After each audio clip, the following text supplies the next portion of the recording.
Oberleutnant Franz Stiegler's finger rested on the firing button. One squeeze, just one, and the crippled American bomber ahead of him would explode into fragments. It would be his 28th kill, the magic number that would earn him the Knight's Cross, Germany's highest honor. His commander was watching from the ground. His fellow pilots would celebrate. His name would be remembered. The B-17 was defenseless. Its tail gun dangled uselessly, shattered. Through the gaping holes in the fuselage, Franz could see wounded men slumped over their guns. The tail gunner appeared to be dead, frozen in his turret. The bomber flew at barely 1,000 feet, slow enough that Franz had to throttle back to avoid overshooting it. It was the easiest kill of his career. But through the shattered plexiglass nose, Franz could see the pilot's face. Numb. Exhausted. Terrified. Fighting desperately to keep his dying aircraft airborne, to save his crew. And in that moment, Franz Stiegler remembered something his commanding officer, Gustav Rodel, had told him years ago in North Africa. Honor is everything here. If I ever hear of any of you shooting at a man in a parachute, I will shoot you myself. You follow the rules of war for you, not your enemy. You fight by rules to keep your humanity. His finger lifted from the firing button. What happened next would remain classified for decades, would nearly cost Franz his life if discovered, and would haunt both men for 47 years until a chance encounter brought them together and transformed enemies into brothers. This is not a story about war. It's a story about the moment when one man chose mercy over glory, humanity over hatred, and honor over orders. This is the story of the day a German fighter pilot escorted his enemy to safety and changed two lives forever. Charles Lester Brown was born on October 24, 1922, in Weston, West Virginia, a small town nestled in the Appalachian foothills where life moved to the rhythm of farming seasons and family traditions. His family wasn't wealthy, nobody in rural West Virginia was during the Great Depression, but they had dignity, strong work ethics, and dreams that reached beyond the mountain valleys. Charlie was the youngest of 6 children in a family that valued hard work and honest living. From childhood, he helped on the family farm, learning the skills that would later save his life: patience under pressure, the ability to fix things with whatever was at hand, and a calm stubbornness that refused to quit even when circumstances seemed hopeless. But even as a boy working the fields, Charlie's eyes turned skyward. The rare sight of an airplane passing overhead would stop him mid-task, transfixed. In rural West Virginia in the 1930s, aircraft were exotic, mysterious machines that represented a world beyond the mountains. A world Charlie desperately wanted to see. But before that, please subscribe to the channel and like it to spread forgotten stories. Get to the point. When World War II erupted in Europe in 1939, America began its massive military buildup. The Army Air Forces needed pilots, tens of thousands of them, and they needed them fast. Young men from every corner of America, most of whom had never been more than 50 miles from home, suddenly found themselves with the opportunity to fly. Charlie Brown enlisted in September 1941, just 3 months before Pearl Harbor. At 19 years old, he stood about 5 feet 10 inches, had the lean, wiry build typical of farm boys, and possessed a quiet determination that made him a natural leader despite his reserved demeanor. The training pipeline was rigorous and unforgiving. Many washouts and failures occurred as the Army Air Forces transformed civilians into combat pilots. Brown excelled. He learned to fly on simple trainers, then graduated to multi-engine aircraft, and finally to the B-17 Flying Fortress, the 4-engine heavy bomber that epitomized American strategic air power.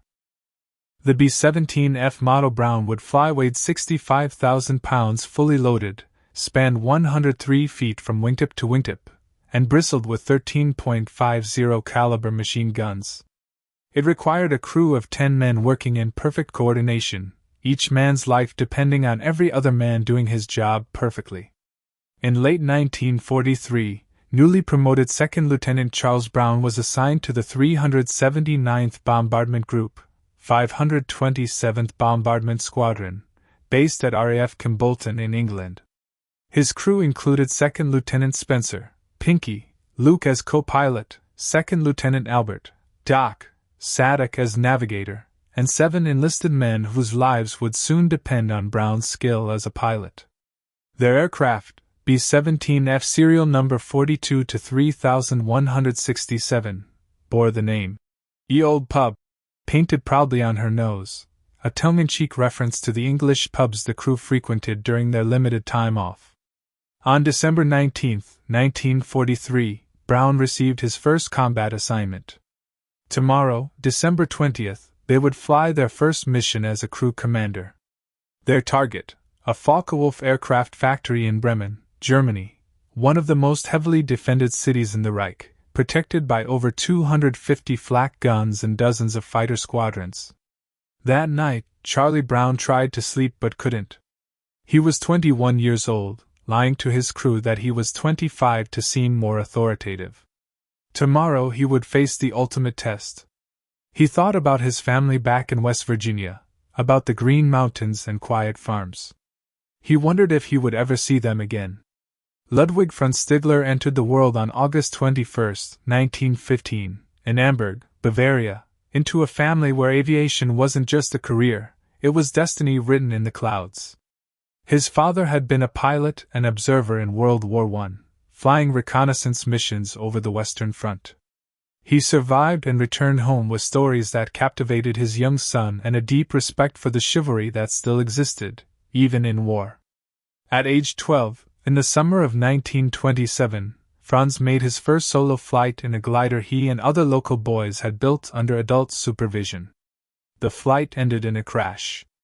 The adults realized too late that the glider had been designed for a heavier pilot. Young Franz was too light to properly control it. On his second attempt, with sandbags tied to his waist for extra weight, he soared successfully over the Bavarian countryside, and from that moment, he knew flying would be his life. By 1933, 18-year-old Franz was piloting a biplane. Unlike many German youth who joined the Nazi Party for career advancement, Franz joined a flying club and focused purely on aviation. His dream was simple: to fly for Lufthansa, the German national airline, and spend his life peacefully carrying passengers across Europe. That dream came true. In the late 1930s, Franz became a pilot for Deutsche Lufthansa, the predecessor of Lufthansa. He flew routes across Europe, honing his skills in navigation, weather reading, and aircraft handling.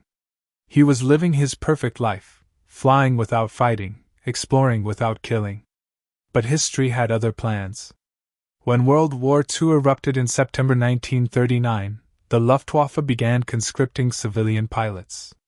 Franz resisted as long as he could, but by 1940, he had no choice.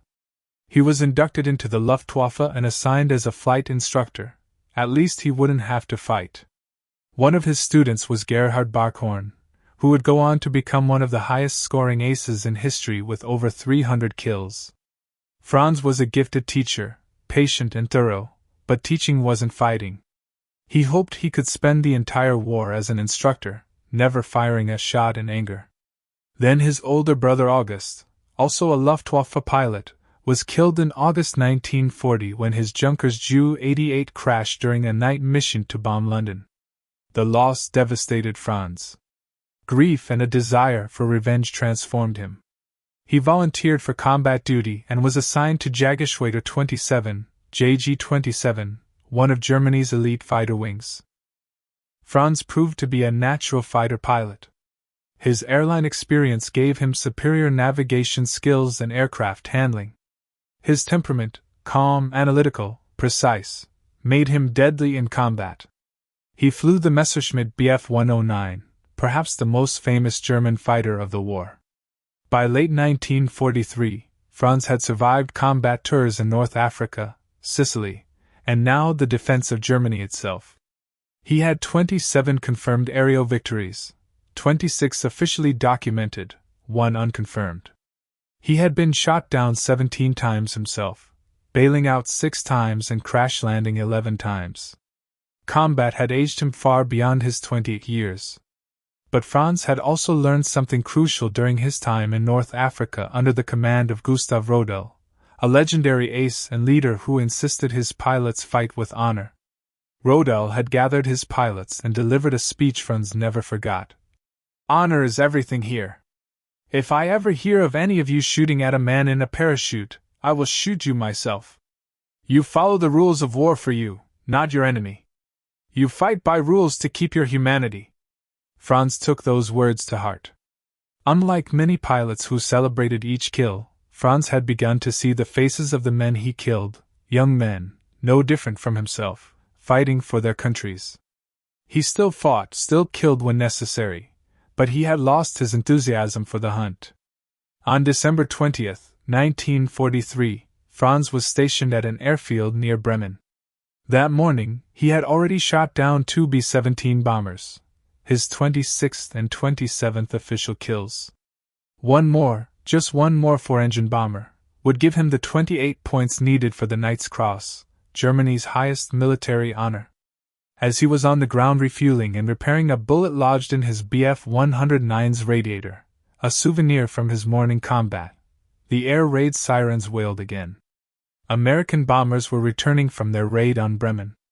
Franz looked up and saw a lone B-17, flying far below the normal formation altitude, trailing smoke, clearly crippled. His crew chief pointed at it and grinned. "There's your Knight's Cross, Franz!" Franz climbed into his Messerschmitt, knowing that in minutes he would either achieve his lifelong goal or make a decision that would haunt him forever. December 20th, 1943, dawned cold and overcast across England. At RAF Kimbolton, Charlie Brown and his crew attended the pre-mission briefing in a crowded, smoke-filled room where men's lives were reduced to marks on a map. The target, Focke-Wulf Aircraft Factory in Bremen. The intelligence officer's pointer traced the route across the North Sea, into Germany, to Bremen, and back. Simple on the map. Hell in reality.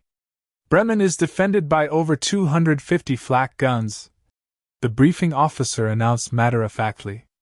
"You can expect heavy and accurate anti-aircraft fire. Intelligence also indicates numerous fighter squadrons in the area. Maintain tight formation. Your defensive firepower is your best protection." Nearly 500 bombers would participate in the raid, B-17s from multiple bomb groups, all converging on Bremen simultaneously to overwhelm the defenses. But everyone knew that some aircraft wouldn't come home. The question was which ones?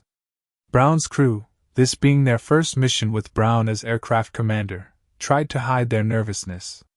Brown himself fought to project confidence he didn't entirely feel. He told his crew he was 25 years old. He was actually 21.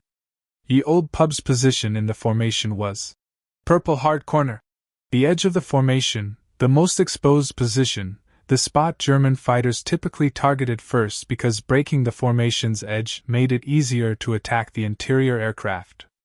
It was a dangerous position, but someone had to fly it. At mid-morning, the engines of Ye Old Pub roared to life. One by one, the 4 Wright R-1820 Cyclone engines, each producing 1,200 horsepower, spooled up. The bomber vibrated with barely contained power. Brown ran through the pre-flight checklist with Luke, his co-pilot, then released the brakes.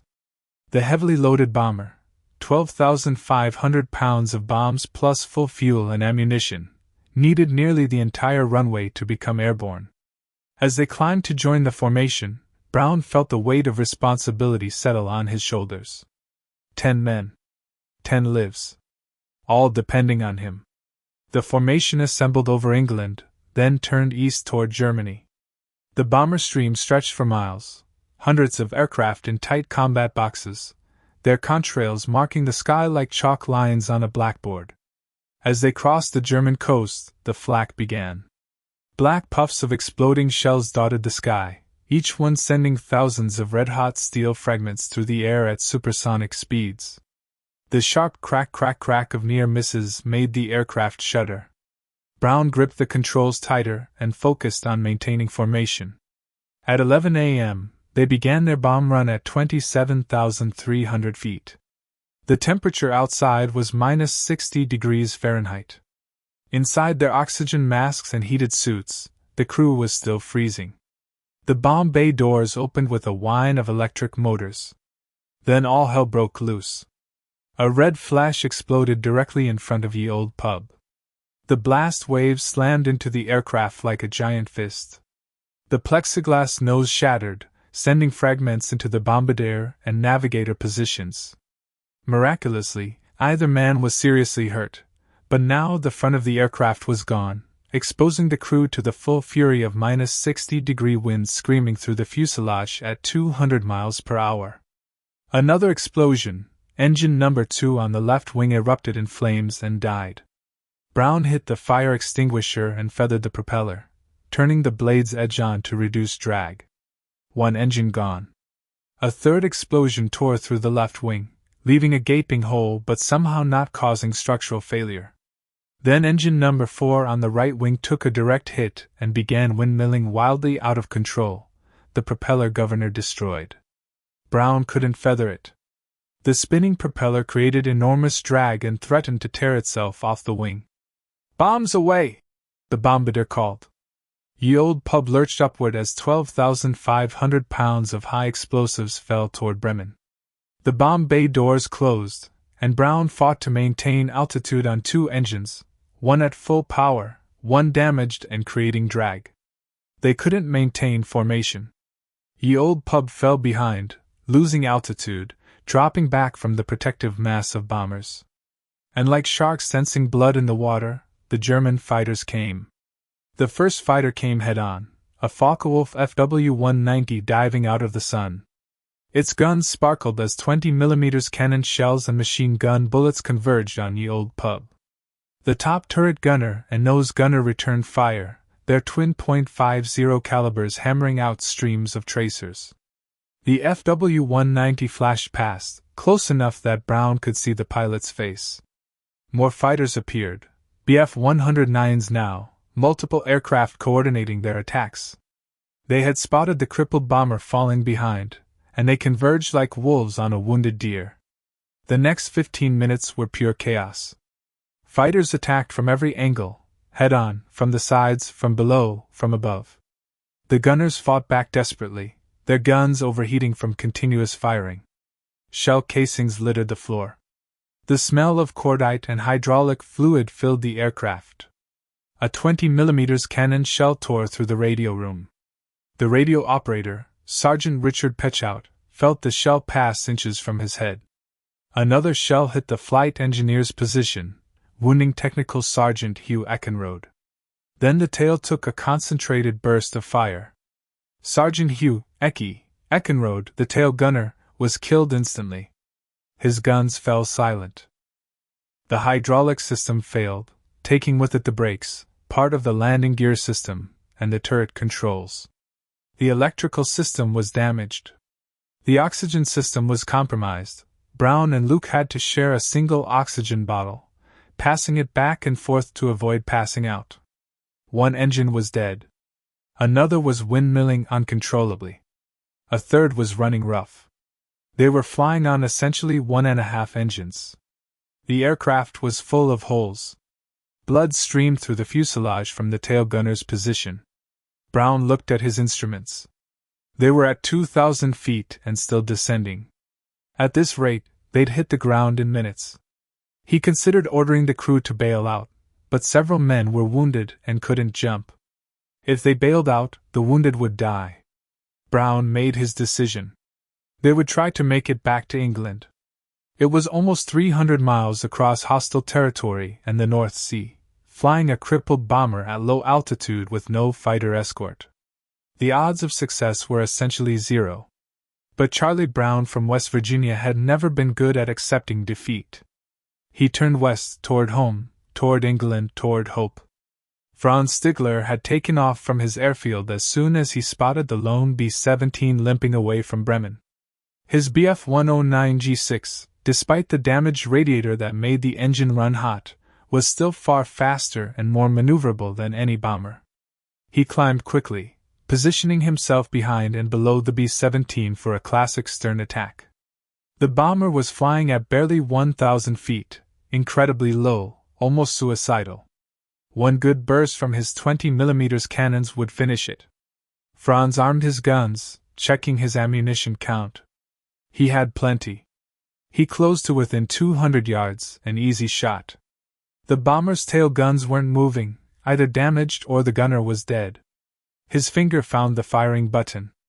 And then Franz really looked at the aircraft ahead of him. The entire tail section was shot to pieces, the fabric covering shredded, the metal structure exposed. Through the gaping holes in the fuselage, Franz could see inside the bomber. He saw the tail gunner slumped over his guns, clearly dead. He saw other crew members huddled over wounded comrades. He saw blood. Franz pulled up alongside the bomber, flying in formation on its right wing. Through the shattered nose, he could see the pilot, young, exhausted, struggling with the controls. In the waist gun positions, crew members were tending to wounded. This wasn't a combat-effective bomber anymore. This was a flying wreck, barely holding together, filled with dead and wounded men. Franz remembered Rodell's words. "You follow the rules of war for you, not your enemy. You fight by rules to keep your humanity." Shooting this bomber would be like shooting men in parachutes. They were defenseless, no longer a threat, just trying to survive. Franz's finger left the firing button. He reached into his flight jacket and touched his rosary beads. He was a Catholic, and he knew what his faith required of him. Mercy. Compassion. Humanity. "I will not have this on my conscience for the rest of my life," Franz said aloud, though no one could hear him over the engine noise. He flew closer, close enough that the American pilot turned and looked directly at him. Their eyes met across the narrow gap between aircraft, enemies, separated by nationality and uniform, but in that moment, just two young men trying to survive an insane war. Franz made a decision that would either save lives or cost him his own. Inside Ye Old Pub, Charlie Brown's heart nearly stopped when he saw the Bf 109 pull alongside. This was it, the final kill shot. He had no defensive fire left. The German could rake them from wingtip to wingtip with no resistance. "There's a 109 on our right wing!" someone shouted over the intercom. Brown turned to look. The German fighter was flying in tight formation, so close Brown could see the pilot's face. The pilot was gesturing, pointing down, then pointing forward. Brown couldn't understand what he wanted. "Does he want us to land?" Luke, the co-pilot, asked. "In Germany?" "No way," Brown replied. They would fly until they crashed or made it to England. Surrendering wasn't an option, especially with wounded aboard who needed immediate medical care. Franz continued gesturing, trying to communicate. He was attempting to tell them to fly to Sweden, neutral territory where they would be interned but safe. But Brown, exhausted and in shock, couldn't decipher the gestures. Franz realized communication was impossible. Fine. He would simply escort them to safety. As they approached the German coast, Franz moved his Bf 109 into close formation on the bomber's port side wing, so close that their wingtips were almost touching. To any German anti-aircraft gunners below, it would appear that the Bf 109 was escorting a captured American bomber. The flak batteries fell silent. Franz stayed in formation, his presence protecting the bomber from ground fire. He flew this way for 20 minutes, guiding them toward the coast, toward the North Sea, toward safety. Brown finally understood. This German pilot wasn't trying to kill them. He was helping them escape. The realization was so overwhelming, so contrary to everything Brown had been taught about the enemy, that he could barely process it. Why would an enemy pilot help them? As they crossed the coastline and flew out over the North Sea, Franz knew his job was done. British territory was ahead. The bomber was safe, or as safe as it could be, given its condition. Franz pulled away from the formation, moved ahead of the bomber, and looked back one final time. Brown looked at him. Franz raised his hand in a salute, one pilot to another, one human being to another. Then Franz Stiegler rolled his Messerschmitt away, turned back toward Germany, and disappeared into the clouds. With the German fighter gone, Ye Old Pub was alone over the North Sea. They still had to fly 250 miles across storm-tossed water with minimal engine power, no hydraulics, compromised controls, and wounded men aboard. Brown focused on one goal: keep the aircraft flying. Every minute in the air was another mile closer to safety. Luke helped manage the throttles, nursing the damaged engines. The flight engineer called out instrument readings. The navigator gave headings. The wounded were tended to as best as possible with limited medical supplies. Sergeant Eckenrode, the tail gunner, was beyond help. His body remained in the tail turret, frozen in death.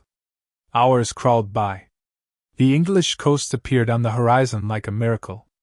They had made it across the North Sea. But landing presented a new challenge. With damaged hydraulics, they might not have brakes. With the landing gear only partially functional, the landing could be catastrophic. And Brown had never made a combat landing before. This was supposed to be his first mission, an easy milk run to break in the crew. RAF Seething, an airfield in Norfolk, appeared below them. Brown didn't have enough fuel to reach their home base at Kimbolton. It would have to be Seething. He lined up for landing, manually extended what remained of the landing gear, and committed to the approach. No second chances. No go-arounds. One shot. Ye Old Pub touched down hard, bounced, then settled onto the runway. Without brakes, Brown used engine power and rudder to maintain control. The bomber rolled to a stop at the far end of the runway. They were home. When the crew exited the aircraft, the ground personnel who came to meet them simply stopped and stared. They had never seen a bomber so damaged still flying. Ye Old Pub had over 400 holes in her fuselage. The nose was gone. The tail was shredded. One engine was destroyed, another barely functional. There was blood everywhere. "How did you fly this home?" a ground crew chief asked, his voice filled with awe. Brown didn't have an answer. He didn't know how they'd survived. And he certainly couldn't explain the German fighter pilot who had saved their lives. At the debriefing, Brown told intelligence officers everything: the flak, the fighter attacks, the damage, and finally, the German Bf-109 that had escorted them to safety instead of shooting them down. The officers exchanged glances. One of them shook his head. "Lieutenant Brown, we're going to classify this entire debriefing as secret," the senior officer said. "You are not to discuss the German pilot with anyone. Not your crew, not other pilots, not in letters home. Is that understood?" Brown was stunned. "But sir, he saved our lives." That's exactly why this is classified," the officer interrupted. "If word gets out that a German fighter pilot showed mercy, it might affect combat morale. Other bomber crews might hesitate, might expect mercy when they should be fighting to the death. We can't allow that." The debriefing was marked secret and buried in classified files. For the next 4 decades, Charlie Brown was forbidden to tell his story. Ye Old Pub never flew combat again. The damage was too extensive. The aircraft was eventually returned to the United States as a training aircraft, then scrapped. Charlie Brown completed his combat tour, survived the war, and went home to West Virginia. He enrolled in college, graduated, and in 1949, rejoined the newly independent U.S. Air Force. He served in various capacities, including the Office of Special Investigations and Assignments with the Joint Chiefs of Staff, eventually retiring as a colonel in 1965. But he never forgot the German pilot. Through all those years, through Korea, through the Cold War, through his retirement, Brown carried the memory of that face across the narrow gap between aircraft, the hand raised in salute, the mercy shown when none was expected. Franz Stiegler landed at his airfield near Bremen with his heart pounding. What he had just done was a court-martial offense under Nazi Germany's brutal military code. If anyone had witnessed his actions, if any of the flak battery crews reported seeing him escort an enemy bomber to safety, he would face execution. His crew chief ran up to the aircraft. "Did you get him? Did you get your 28th? Franz climbed out of the cockpit and looked the chief in the eye. "I lost him in the clouds over the North Sea." It was a lie, but a necessary one. Franz would carry this secret for the rest of his life, telling no one, not even his closest friends. In the remaining months of the war, Franz continued to fly combat missions. He eventually transferred to Jagdverband 44, JV-44, an elite unit flying the revolutionary Messerschmitt Me-262 jet fighter under the command of legendary ace Adolf Galland. JV-44 was known as the Squadron of Experts, a unit of highly experienced pilots flying the world's first operational jet fighter. Franz survived the war, which was itself a miracle. Of the 28,000 German fighter pilots who saw combat in World War II, only 1,200 survived. Franz was one of them, having flown 487 combat missions, scored 28 confirmed victories, and been shot down 17 times. After Germany's surrender in May 1945, Franz faced a destroyed country. Cities were in ruins. The economy had collapsed. Former Luftwaffe pilots were viewed with suspicion by the occupation forces. Finding work was nearly impossible. Franz tried to get a job at a brickyard. The manager spat at him when he learned Franz had been a fighter pilot. "Murderers! You killed civilians! Get out!" Eventually, Franz emigrated to Canada in the 1950s, settling in Vancouver. He found work as a machinist, started a small business, and tried to build a new life far from the ashes of Germany.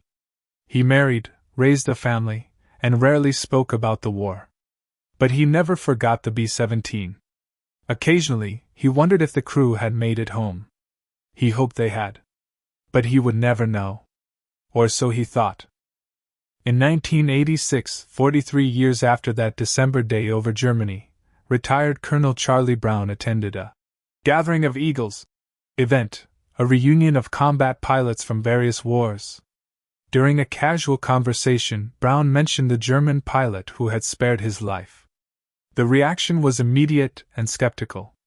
"That couldn't have happened," one veteran said. "No German pilot would do that." "It did happen," Brown insisted. "I saw him. We flew formation with him for 20 minutes. The story spread among the veterans at the gathering. Some believed it. Many didn't. But it ignited something in Charlie Brown, a determination to find that German pilot, to prove the story was real, to thank the man who had saved his life and the lives of his crew. Brown began writing letters to military historians, to German pilot associations, to anyone who might help him find the mysterious pilot. In 1987, he wrote to Luftwaffe Experten, Fighter Aces magazine in Germany, describing the incident and asking if anyone knew of a pilot who had escorted a damaged B-17 on December 20, 1943. Nothing. He tried again, this time writing to former Luftwaffe General Adolf Galland, one of Germany's most famous aces. Galland had commanded JV-44, the elite jet fighter unit. Perhaps he knew something. Still nothing. Brown's search continued for 4 years. His wife supported him, though she sometimes wondered if he was chasing a phantom. His own memories of that day were hazy, the exhaustion, the injuries, the shock. Had it really happened? Or had his traumatized mind created the memory as a way to cope? Then, in January 1990, Brown received a letter postmarked from Vancouver, Canada. The letter was written in careful, formal English. "Dear Charles, my name is Franz Stiegler. I read your letter in the German magazine. I think I am the pilot you are looking for. On December 20, 1943, I encountered a badly damaged B-17 near Bremen. I was flying a Bf-109 G6. Instead of shooting it down, I escorted it to the North Sea. I saluted the pilot before returning to base. I never forgot that day. I am happy to learn that you and your crew made it home safely. If you would like to speak, I would be honored." Charlie Brown's hands shook as he read the letter. He immediately called the number Franz had provided. Franz answered. They talked for hours, comparing details of the encounter. Franz described the damage to the bomber, the shattered nose, the tail section shot to pieces, the dead tail gunner. Brown confirmed every detail. Franz described his Bf-109 with the damaged radiator. Brown remembered seeing it. There was no doubt. This was the man. At one point in the conversation, both men began crying. The emotion of finally connecting after 47 years overwhelmed them. "I must meet you," Brown said. "We must meet in person." "Yes," Franz agreed. "We must." June 21, 1990. A hotel in Seattle, Washington. Charlie Brown and Franz Stiegler were about to meet face-to-face for the first time since that December day in 1943. Medal of Honor recipient and Vietnam veteran Colonel Joe Jackson, a friend of Brown's, accompanied Charlie to the reunion and had the foresight to bring a video camera. The footage Jackson captured that day would become one of the most moving documents of World War II reconciliation. Franz and Charlie saw each other across the hotel lobby. They walked toward each other slowly, then embraced. No words were necessary. The hug said everything. Jackson's camera captured the moment as the two men sat down together. He asked Franz to describe what he saw that day. "It's hard to describe if you see an airplane that's so crippled," Franz said, his German accent still strong after decades in Canada. "You know positively that there were badly wounded people on board. And for me, it would have been the same as shooting at a parachute. I just couldn't shoot. I just hoped that I brought his wounded men home." Charlie looked at Franz with tears in his eyes. "You did bring them home. All of us who survived, we survived because of you." The two men spent days together, sharing their life stories, filling in the gaps of what had happened in the decades since the war. Franz met Spencer Luke, Brown's co-pilot, and other surviving crew members. The embraces were emotional, overwhelming. "Thank you," Luke said to Franz. "Thank you for my life." From 1990 until their deaths in 2008, Charlie Brown and Franz Stiegler were inseparable. They called each other brother, not as a figure of speech, but as a statement of truth. They had been bound together by that moment in 1943, and the reunion had transformed that wartime encounter into a profound friendship. They traveled together across America and Canada, speaking at schools, military bases, and civic organizations. They told their story to audiences who listened with tears in their eyes. It was a story about the humanity that can survive even in the midst of war's brutality. In 2003, author Adam Makos, then a young military historian running a magazine called Valor, heard vague references to their story and tracked down Brown in Miami. Brown insisted that Makos speak with Franz first.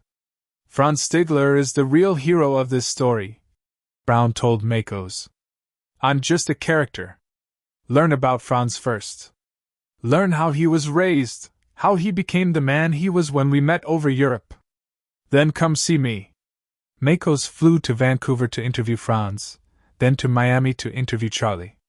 The result was the 2012 book, A Higher Call, which brought their story to millions of readers and cemented their place in history. But not everyone celebrated Franz's decision. In Germany, some called him a traitor. In Canada, some neighbors shunned him as a Nazi. Franz's response was always the same. They would never understand. Charlie defended his friend fiercely. "Franz Stiegler is one of the most honorable men I have ever known. He risked his life to save ours. Anyone who calls him anything other than a hero is wrong." Franz Stiegler died on March 22, 2008, in Vancouver, British Columbia. He was 92 years old. His family was with him, as was the knowledge that his story had finally been told, that the secret he'd carried for 47 years had transformed into a message of hope for future generations.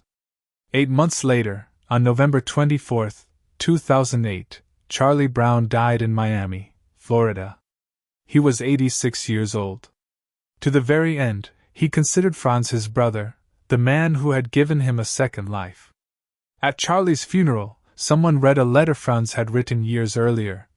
"In 1940, I lost my only brother as a night fighter.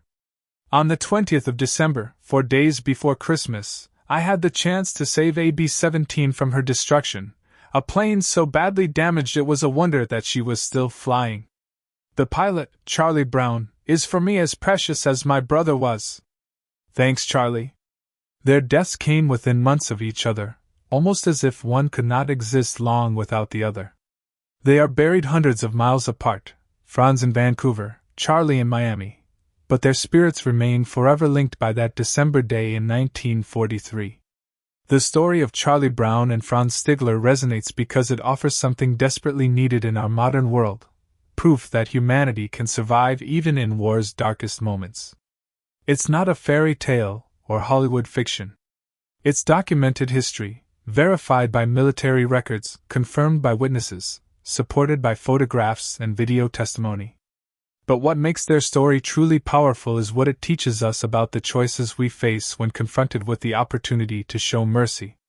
Franz Stiegler made his choice in seconds. He had trained for years to be a killer. The Luftwaffe had invested enormous resources in making him an efficient instrument of war. German propaganda had dehumanized the enemy, teaching pilots that Allied airmen were terror bombers who deliberately killed civilians. Franz's own brother had been killed by Allied bombers. Every instinct, every training reflex, every propaganda message told him to pull the trigger. But he didn't. Why? The answer lies in something his commanding officer, Gustav Rodel, had taught him years earlier in North Africa. Rodel was himself a complex figure, a Nazi party member, yet a man who insisted his pilots fight with honor. He gathered his young pilots and told them, "You follow the rules of war for you, not your enemy. You fight by rules to keep your humanity." Those words saved Franz's humanity, and 10 American lives. Franz later explained his thinking. "To me, it was just like they were in a parachute. I saw them and I couldn't shoot them down. For me, that would have been a disgrace. I could never have lived with that." It's worth noting what Franz risked by making this choice. If his squadron commander had witnessed his actions, Franz would have faced a court-martial. Under Nazi Germany's brutal military justice system, showing mercy to the enemy was considered dereliction of duty, possibly even treason. The penalty was death. Franz knew this. Yet he still chose mercy. The story raises uncomfortable questions about war, honor, and the moral choices combat forces upon human beings. Was Franz Stiegler a hero or a traitor? To the Americans whose lives he saved, he was unquestionably a hero. To some in Germany, he was a man who failed in his duty. Both perspectives contain truth. Franz shot down 28 Allied aircraft during the war, killing untold numbers of Allied airmen. Those deaths weigh against his one act of mercy. Yet without that single act of compassion, 10 men would have died who instead lived full lives, raised families, and contributed to their communities for decades. Charlie Brown himself wrestled with this complexity. He knew Franz had killed American pilots. Yet he also knew that Franz had saved his life and the lives of his crew. How do you reconcile those facts? Brown's answer was pragmatic and profound. War makes enemies of men who should be friends. Franz and I were never really enemies. We were just young men caught in something bigger than ourselves. When the war ended, we could become what we always should have been, friends. This philosophy, that the humans inside the uniforms matter more than the uniforms themselves, challenges our conventional understanding of war. We want clear heroes and villains, good guys and bad guys. Charlie and Franz's story refuses that simplicity. Franz was a member of the Luftwaffe, which served a Nazi regime responsible for the Holocaust and countless war crimes. Yet Franz himself never joined the Nazi Party, a fact verified by post-war records, flew combat missions purely as a military duty, and ultimately chose mercy over orders. Can a man serve an evil cause while maintaining his personal honor? The question has no simple answer, but Franz's life suggests that individual conscience can survive even within a corrupt system, if the individual has the courage to follow that conscience when tested. The reunion of Charlie Brown and Franz Stiegler in 1990 created ripple effects that continue to this day. Their story was featured on multiple television documentaries, including segments on the History Channel and Military Channel. They were interviewed by newspapers across North America and Europe. They spoke at military academies, including the United States Air Force Academy in Colorado Springs, where their story is now part of the ethics curriculum. Young military officers study their encounter as an example of maintaining humanity in combat. The question, "What would you do in Franz Stiegler's position?" has become a standard ethics discussion in military training programs. Their story influenced popular culture as well. Video games, novels, and films have referenced their encounter. The most direct tribute came in 2012 with Adam Makos's book, A Higher Call, which spent weeks on bestseller lists and introduced their story to millions who had never heard it. But perhaps the most important legacy is personal rather than cultural. After their reunion, Franz and Charlie received thousands of letters from veterans, American, British, German, Japanese, from every war and every side, telling their own stories of unexpected mercy or humanity in combat. One letter came from a former German soldier who had been captured by American forces in 1944.